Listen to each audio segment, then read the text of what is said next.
नमस्कार दोस्तों, आप सभी का स्वागत है आपके अपने YouTube channel study with Prabhakar में। आज की इस वीडियो में बाल विकास एवं शिक्षा शास्त्र के कुछ महत्वपूर्ण प्रश्नों को देखेंगे जो आपके आने वाले सीटेट एग्जाम के लिए अत्यंत महत्वपूर्ण है। आइए शुरू करते हैं। पहला प्रश्न है, इनमें से कौन सी बच्ची मध्य बाल्यावस्था में होगी?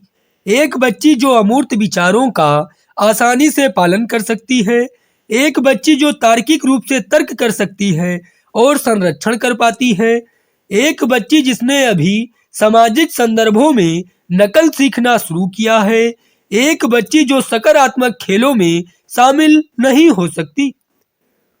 इसका सही उत्तर है विकल्प बी, एक बच्ची जो तार्किक रूप से तर्क कर सकती है और संरक्षण कर पाती है, वह मध्य बाल्यावस्था में होगी। विकासात्मक परिवर्तन वंशानुगत कारकों और पर्यावरण के प्रभावों की परस्पर क्रिया है। सभी संस्कृतियों के बच्चों में सार्वभौमिक गति से होते हैं, मध्यकाल तक बहुत तेज गति होते हैं और फिर रुक जाते हैं, हमेशा एक रेखिक तरीके से होते हैं और एक आयामी होते हैं। विकासात्मक परिवर्तन वंशानुगत कारकों और पर्यावरण के प्रभावों की परस्पर क्रिया है। इसका सही उत्तर है विकल्प ए। डाट डाट स्थूल गत्यात्मक चालन कौशल का उदाहरण है, जबकि डाट डाट में सूक्ष्म गत्यात्मक कौशल की आवश्यकता होती है। निचोड़ना चलना, भागना, चित्र बनाना, आड़ी तिरछी रेखाएं बनाना, ताली बजाना, पकड़ना चढ़ना। इसका सही उत्तर है विकल्प बी, भागना चित्र बनाना। गिफ्ट के तौर पर कार मिलने पर एक 5 साल की बच्ची बोली, यह मेरे लिए नहीं है, लड़कियां कारों से नहीं खेलती। यह वाक्य दर्शाता है जेंडर प्रासंगिकता, जेंडर स्थिरता, जेंडर रूढ़वादिता, जेंडर भूमिका में लचीलापन। यह वाक्य जेंडर रूढ़वादिता दर्शाता है। इसका सही उत्तर है विकल्प सी। हार्वर्ड गार्डनर के सिद्धांतों में डाट डाट बुद्धि के व्यक्तियों में अपनी पहचान, मानव अस्तित्व और जीवन के अर्थ के बारे में संवेदनशीलता होती है।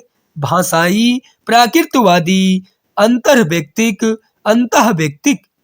हार्वर्ड गार्डनर के सिद्धांत में अंतःवैयक्तिक बुद्धि के व्यक्तियों में अपनी पहचान, मानव अस्तित्व और जीवन के अर्थ के बारे में संवेदनशीलता होती है।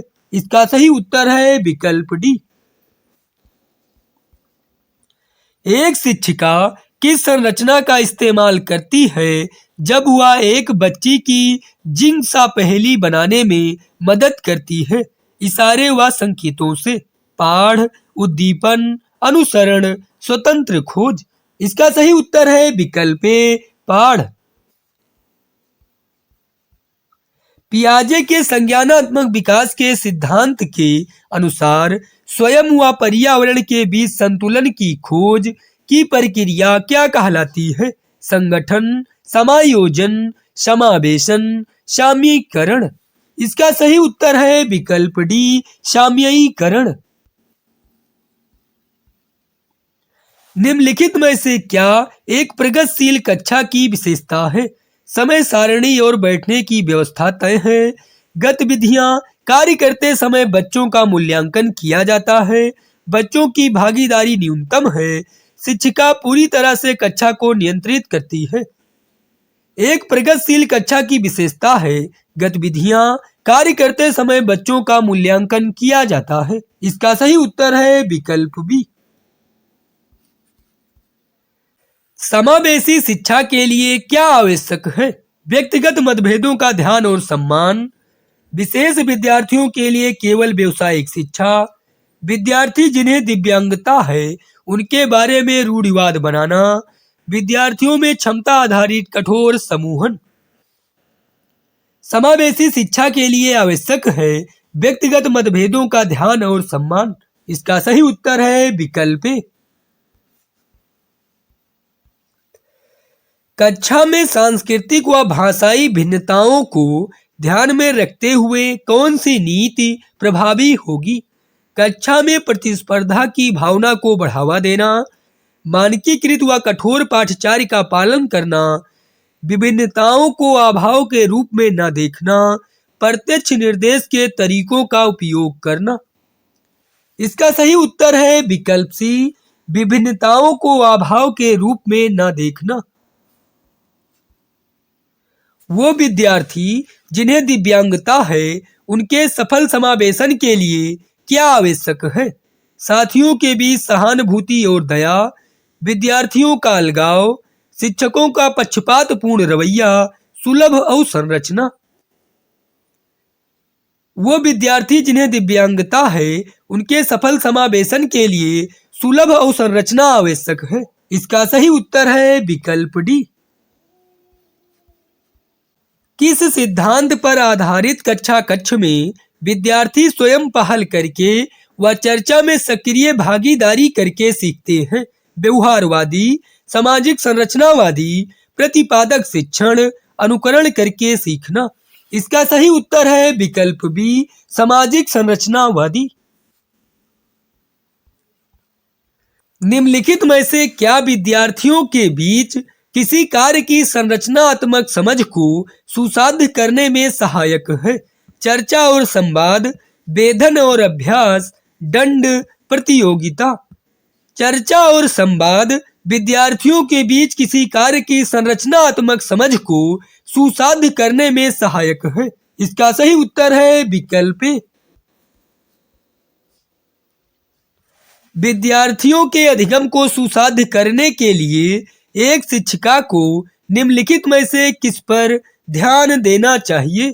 निष्क्रिय सुनने को बढ़ावा देना, बच्चों के पूर्व ज्ञान से संबंध जोड़ना, परीक्षाओं के प्रति भय पैदा करना, रटकर याद करने पर बल देना। इसका सही उत्तर है विकल्प बी, बच्चों के पूर्व ज्ञान से संबंध जोड़ना। प्रभावी अधिगम हेतु एक शिक्षिका को विद्यार्थियों में डांट को सक्रिय करना चाहिए। क्षमता की वृद्धिशील होने की धारणा, हीनता की भावना, क्षमता को स्थायी मानने की धारणा, प्रतिस्पर्धा की भावना।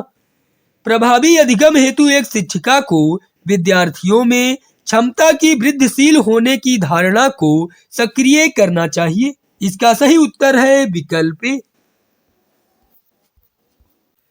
निम्नलिखित में से कौन सा बाह्य अभिप्रेरणा का उदाहरण नहीं है? दंड से बचने के लिए गृह कार्य करना, प्रतियोगिता जीतने के लिए शतरंज सीखना, ज्ञान प्राप्त करने के लिए वाद विवाद समूह में शामिल होना, साथियों को प्रभावित करने के लिए नृत्य में भाग लेना। बाह्य अभिप्रेरणा का उदाहरण नहीं है ज्ञान प्राप्त करने के लिए वाद विवाद समूह में शामिल होना। इसका सही उत्तर है विकल्प सी। डांट के इस्तेमाल से विद्यार्थियों की उपलब्धि में डांट होने की संभावना है।